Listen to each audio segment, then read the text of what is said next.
انبیاء علیہم الصلاۃ والسلام اور اولیاء کے جو معجزات اور کرامتیں ہیں کہ انہوں نے مردوں کو زندہ کیا، اس کے بارے میں بھی عقیدہ یہی ہے بِإِذْنِ اللہ، حقیقی طور پہ زندہ کرنے والا کون ہے؟ اللہ تعالیٰ ہے۔ حضرت عیسیٰ علیہ السلام کا واقعہ آپ جانتے ہیں۔ تو جب آپ نے دیکھا حضرت ابراہیم علیہ السلام نے کہ نمرود بات کو سمجھا نہیں ہے، قال ابراہیم، ابراہیم علیہ السلام نے اسے اس سے آسان بات سمجھائی، فإن اللہ، ابراہیم علیہ السلام نے فرمایا بس بے شک اللہ تعالیٰ یأتی بالشمس من المشرق، سورج کو مشرق سے نکالتا ہے، فأتی بها من المغرب، تو اگر خدا ہے، اپنے آپ کو خدا سمجھتا ہے تو تو مغرب سے اسے نکال دے۔ فبہت الذی کفر، پس کافر کے ہوش اڑ گئے، وہ لاجواب ہو گیا اور کوئی جواب نہ دے سکا۔ واللہ لا یہدی القوم الظالمین، اور اللہ ظالم قوم کو ہدایت نہیں دیتا۔ نمرود پھر بھی ہدایت پذیر نہ ہوا، مچھر نے حملہ کیا اور 400 سال تک مفسرین فرماتے ہیں مچھر اس کے دماغ میں بیٹھا رہا۔ نمرود کی عمر 800 برس، 400 سال تک اس کے سر میں کبھی درد نہیں ہوا، لیکن جب ابراہیم علیہ السلام نے اپنی حجت تمام کر دی، اس نے انکار کر دیا، تو مچھر آیا اور اللہ کی طرف سے یہ عذاب تھا اور اس کے دماغ میں بیٹھ گیا، اور مچھر 400 برس تک اس کے دماغ میں رہا۔ اتنے عرصے تک مچھر کا رہنا یہ اللہ کا عذاب ہے، اللہ کی قدرت کا ظہور ہے۔ اور یہ مچھر جب اسے تنگ کرتا تو اسے بڑی شدید تکلیف ہوتی، اور آپ جانتے جب انسان بیمار ہوتا ہے اور علاج نہ ملے تو وہ ہر قسم کے علاج کے تجربات کرتا ہے۔ تو ایک دن جب اسے سر میں درد ہو رہا تھا تو اس نے کسی سے کہا کہ مجھے کوئی چیز سر پہ مارو۔ جب کسی نے مارا تو اسے سکون ملا، اس نے پھر ایک اپنے لیے خادم مقرر کیا کہ اس کے ہاتھ میں ہر وقت جو ہے تختہ ہوتا، اور جب بھی مچھر تنگ کرتا، اسے تکلیف دیتا، تو یہ اسے اشارہ کرتا، وہ تختے سے اس کی پٹائی کرتا، تو مچھر تھوڑی دیر کے لیے بیٹھ جاتا۔ لیکن اللہ تبارک و تعالیٰ کی شان مفسرین نے بیان کیا، بڑا مستند قول ہے، لیکن حیرت بھی ہوتی ہے کہ اس کی عقل کیسی مان پڑ گئی تھی کہ اس کے پاس جو بھی آتا وہ اس کے سامنے پہلے سجدہ کرتا، پھر بات کرتا اور اسے خدا مانتے۔ ایک دن وہ خادم اس کے پاس نہیں تھا، کسی کام سے گیا ہوگا، تو بڑی شدید تکلیف ہوئی، تو اس نے اس آنے والے سے کہا اپنا جوتا میرے سر پہ مارو۔ جب جوتا مارا گیا تو مچھر کافی دیر کے لیے بیٹھ گیا، تو اسے یہ تدبیر زیادہ سمجھ میں آئی۔ اب اس نے یہ قانون بنا دیا کہ جب بھی کوئی آئے تو پہلے اپنا جوتا میرے سر پہ مارے، پھر مجھے سجدہ کرے۔ 400 برس تک یہ لوگوں کے جوتے کھاتا رہا، مگر کافر کو عقل نہ آئی۔ اور پھر ایک دن وہ آیا کہ جب زور سے تختہ اس خادم نے لگا دیا غلطی میں اور اس کا سر پھٹ گیا، اس طرح یہ ذلیل و رسوا ہو کر تباہ ہوا۔ او کالذی، یا جیسے ان کی مثال، مر علی قریۃ، جو ایک بستی کے پاس سے گزرے، وہی خاویۃ علی عروشہا، وہ بستی اپنی چھتوں پر گری ہوئی تھی۔ یہ حضرت عزیر علیہ السلام ہے، اور جب آپ بیت المقدس کی بستی میں آئے تو کافر بادشاہ نے بیت المقدس کی بستی کو اجاڑ دیا تھا، اس کا نام بخت نصر تھا، اور تمام بنی اسرائیلیوں کو بیت المقدس سے اس نے باہر نکال دیا تھا۔ بستی کے مکانات وہ سارے گرے ہوئے تھے، لیکن درخت موجود تھے، پھل تھے، ان پھلوں کا کھانے والا کوئی نہیں تھا۔ آپ کو بڑا افسوس ہوا اور آپ نے یہ خیال کیا کہ اب نہ جانے کتنے عرصے کے بعد یہ بستی دوبارہ قائم ہوگی۔ قال، عرض کی، انا یحیی ہذہ اللہ بعد موتہا، اللہ تعالی اس بستی کی ویرانی کے بعد اب کب اسے دوبارہ آباد فرمائے گا۔ اللہ کی قدرت پر یقین تو تھا، مگر ظاہری اسباب کی بات ہے کہ اب ظاہری کیا سبب بنے گا کہ پوری بستی تباہ ہو گئی ہے۔ آپ نے یہ کہا فَأَمَاتَهُ اللَّهُ مِئَةَ عَامٍ، اللہ تعالیٰ نے آپ کو 100 برس کے لیے موت عطا فرمائی۔ مِئَةَ عَامٍ، عام سال کو کہتے ہیں، تو 100 برس تک آپ کو موت آ گئی۔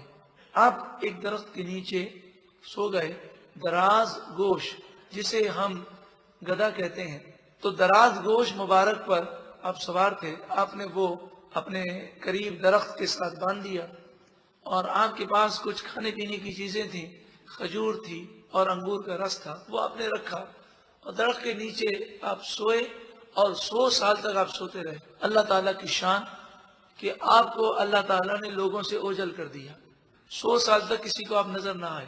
70 سال جب گزر گئے تو ایک مسلمان بادشاہ آیا اور اس نے اس شہر کو آباد کیا۔ جب 100 سال کے بعد آپ کی آنکھ کھلی تو پورا شہر آباد ہو چکا تھا۔ ثم بعثا، پھر اللہ نے انہیں دوبارہ اٹھایا۔ قال، فرمایا کم لبثتا، کتنا عرصہ آپ ٹھہرے رہے؟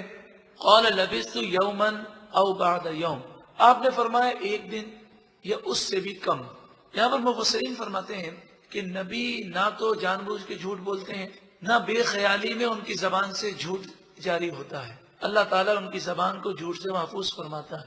اب جب یہ 100 سال تک رہے ہیں تو انہوں نے کہا ایک دن یا اس سے بھی کم، تو اس کا جواب مفسرین نے یہ دیا کہ اللہ تبارک و تعالیٰ کی قدرت ہے، وہ جس کے لیے چاہے وقت کو طویل کر دے اور جس کے لیے چاہے وقت کو مختصر کر دے۔ تو یہ وقت ان کے لیے 100 برس تھا، کن کے لیے؟ لوگوں کے لیے، اور یہ وقت ایک دن بلکہ اس سے بھی کم تھا حضرت عزیر علیہ السلام کے لیے۔ یعنی آپ کا لباس، آپ کی داڑھی شریف، اس میں مٹی تک نہیں لگی تھی، اور آپ کا جو کھانے پینے کی چیزیں تھی وہ بھی صحیح و سلامت تھی۔ قال، ارشاد فرمایا بل لبثت 100 عام، نہیں بلکہ آپ 100 برس رہے ہیں دنیا کے اعتبار سے۔ فانظر، پس دیکھیے، الی طعامک، اپنے کھانے کو، و شرابک، اور اپنے پینے کی چیز کو، لم یتسنہ، اس میں بو تک نہیں آئی۔ یہ آپ کے قول کی تصدیق ہے کہ آپ ایک دن یا اس سے کم رہے ہیں، آپ نے سچ کہا۔ دیکھ لیجئے اس کھانے پر کہ نہ اس میں بو آئی ہے، نہ اس کا ذائقہ چینج ہوا ہے، ایسے کیسا موجود ہے، مٹی کے ذرات بھی اس میں نہیں گرے، نہ جانے کتنی بارشیں آئی ہوں گی، کتنے طوفان چلے ہوں گے۔ وانظر الی حمارک، اور اپنے گدھے کی طرف دیکھیے، وَلِنَجْعَلَكَ آیَةً لِلنَّاسِ، اور تاکہ اس لیے کہ ہم آپ کو لوگوں کے لیے نشانی بنائیں۔ وانظر الی العظام، آپ ہڈیوں کی طرف دیکھیں کہ گدھا جو ہے وہ ریزہ ریزہ ہو چکا تھا، اس کی ہڈیاں بکھر گئی تھیں۔ تو یہ اس بات کی تصدیق ہے کہ دنیا کو 100 سال گزر گئے۔ آپ ان ہڈیوں کو دیکھیں، کیف ننشزھا، کیسے ہم اسے اٹھاتے ہیں۔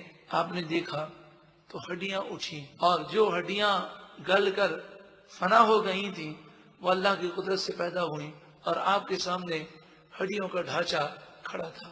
ثم نکسوہا لحما، پھر دیکھیں ہم کیسے اس پر گوشت جو ہے چڑھاتے ہیں۔ پھر اس ہڈیوں کے ڈھانچے پر گوشت چڑھنا شروع ہوا، اور یہ گدھا جو ہے زندہ ہو گیا اللہ کی قدرت سے، اور اپنی بولی بولنے لگا۔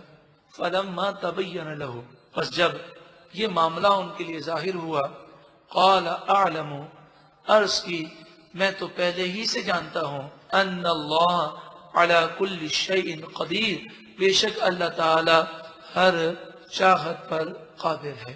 وَإِذْ قَالَ ابراہیم، اور یاد کرو جب ابراہیم علیہ السلام نے عرض کی، ربی ارینی، اے پروردگار تو مجھے دکھا، کیف تحیی الموتی، تو مردوں کو کیسے زندہ فرمائے گا۔ حضرت ابراہیم علیہ السلام سمندر کے ساحل پر تھے، اس سمندر میں مچھلیاں بہت زیادہ تھیں۔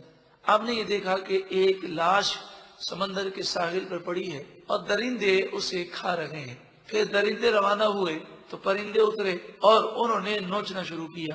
پھر جب شام ہوئی تو پانی آ گیا، اور آپ جانتے ہیں کہ ساحل سمندر پر شام کے وقت پانی تھوڑا سا آگے آ جاتا ہے، اور وہ لاش جب پانی میں ڈوب گئی تو مچھلیوں کی کثرت تھی اس سمندر میں، تو مچھلیاں اس لاش کو کھانے لگیں۔